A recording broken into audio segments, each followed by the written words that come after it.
سورہ لقمان کے اس دوسرے رکوع کے بارے میں، جن پر کہ ہمارے اس منتخب نصاب کا تیسرا درس مشتمل ہے، کچھ ابتدائی تمہیدی باتیں بیان ہو چکی ہیں۔ آخری بات جو بیان ہو رہی تھی اس کا ایک پہلو رہ گیا۔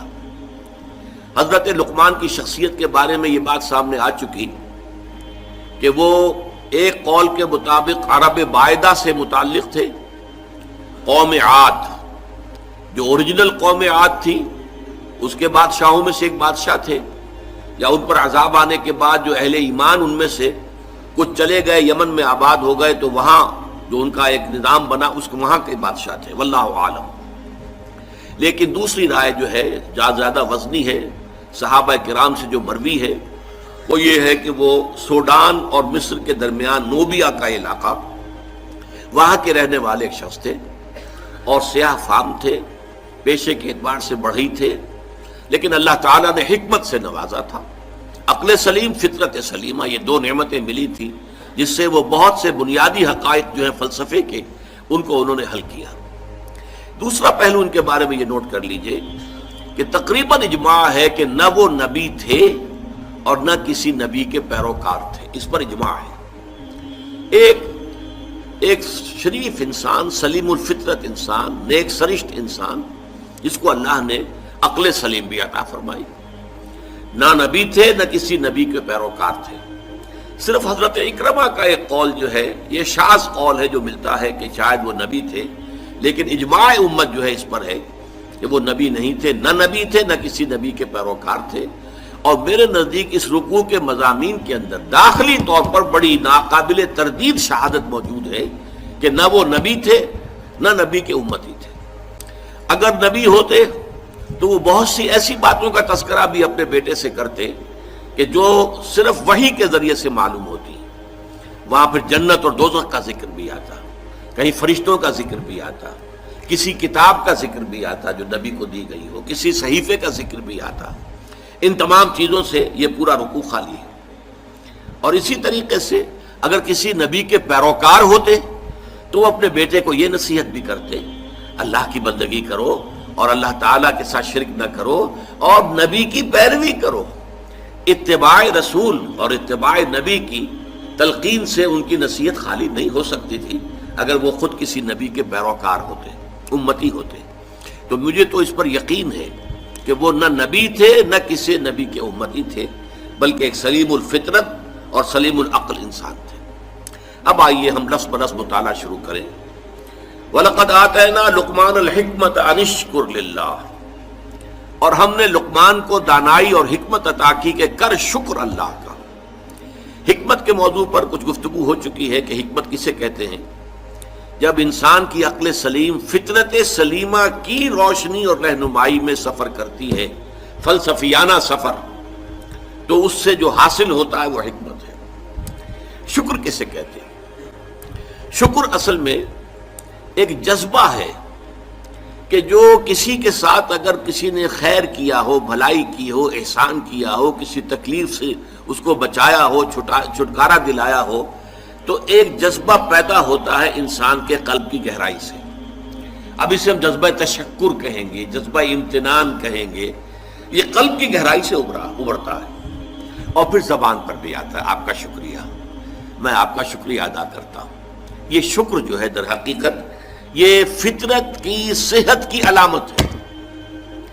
اگر فطرت صحیح ہے تو شکر لازماً ہوگا، اور اگر شکر نہیں ہے تو معلوم ہوا کہ فطرت مسخ ہو چکی ہے۔ آپ کے ساتھ کسی نے بھلائی کی اور آپ کے اندر یہ جذبہ بھی پیدا نہیں ہوا۔ یہ تو حیوانات تک کے اندر ہے۔ آپ کسی پیاسے جانور کے سامنے پانی رکھیے، کوئی بکری ہو، کوئی اور ہو، کوئی گائے ہو، پیاسا ہو، بندھا ہوا ہے، وہ تو ادھر ادھر دوڑ کر اپنی پیاس پوری نہیں کر سکتا۔ بالٹی میں پانی رکھ دیجیے، وہ پی کر پھر وہ آنکھیں اٹھا کر آپ کو دیکھے گا، وہ جانور، تو اس کی آنکھوں کے اندر سے آپ کو جذبہ تشکر چھلکتا ہوا نظر آئے۔ اسی معنی میں عجیب بات یہ ہے، عین، عین کہتے ہیں آنکھ کو، اور عین کہتے ہیں چشمے کو بھی۔ عرب کہتے تھے عین الشکرا، وہ چشمہ جس میں سے پانی خود بخود ابل رہا ہو، نکل رہا ہو، نیچے سے زمین سے ابلتا ہو، عین الشکرا۔ اور دابۃ شکور کہتے تھے ایسے حیوان کو آپ کے ہاں کو گائے ہے، بھینس ہے بندھی ہوئی ہے، آپ اس کی ٹہل سیوا کر رہے ہیں، اچھی خوراک دے رہے ہیں، غذا دے رہے ہیں، نہلاتے بھی ہیں گائے بھینس کو، تو پھر اس کا ظہور اس کے بدن پر ہونا چاہیے، اس پہ فربہی آنی چاہیے، تو اس کو کہیں گے دابۃ شکور۔ یہ شکر گزار جانور ہے کہ اس کے ساتھ جو بھلائی ہو رہی ہے، جو خیر ہو رہا ہے، اس کے نتائج اس پر ظاہر ہو رہے ہیں۔ تو یہ فطرت کی در حقیقت صحت کی علامت ہے۔ پرانی کہانی آپ نے بھی بچپن میں پڑھی ہوگی کہ ایک غلام کہیں بھاگا ہوا تھا اور اسے راستے میں ایک جگہ اس نے دیکھا ایک شیر پڑا ہوا کراہ رہا ہے، اور اس کو شدید تکلیف تھی، اس کے پاؤں میں ایک کانٹا چبھا ہوا تھا، ظاہر بات ہے شیر نہیں نکال سکتا تھا اس کو۔ اس غلام نے اس کا کانٹا نکال دیا، اس شیر نے صرف اسے سونگھا اور چلا گیا۔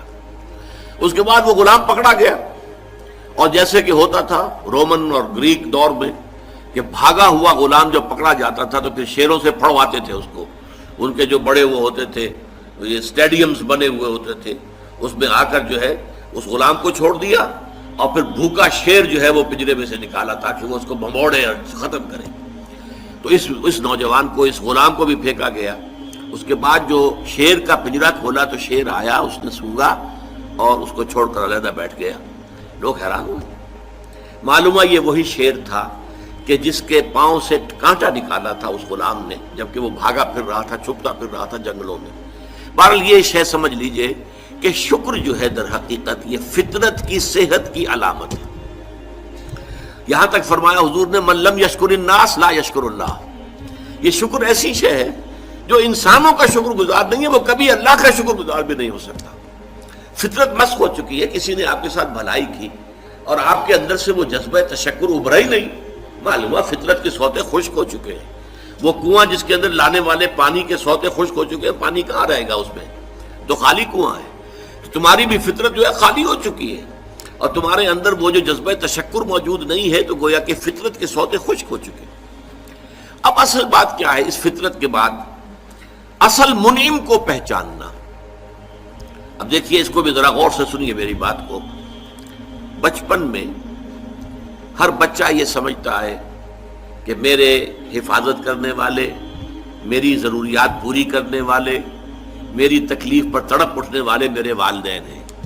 اس سے آگے کا اسے بھی پتہ نہیں ہے، احساس نہیں ہے، لہذا جذبہ شکر جو ہے وہ والدین کے ساتھ مرتکز ہو جاتا ہے۔ اس سے ذرا آگے بڑھا، معلوم نہیں میرا کنبہ ہے، میرے چچا ہیں، میرے ماموں ہیں، میرے فلاں ہیں، میرے قرب قبیلے کے لوگ ہیں، میری قوم ہے، میرا وطن ہے، یہ سب در حقیقت میرے محافظ بھی ہیں، میرے مددگار بھی ہیں، اور میری ضرورتیں پوری کرتے ہیں۔ یہ جذبہ تشکر اب پھیل رہا ہے والدین سے، اپنے خاندان، قبیلے، قوم۔ اس کے بعد محسوس ہوتا ہے، یہ سائنس کی انتہا ہے کہ یہ سارے عناصر فطرت مجھے پال رہے ہیں۔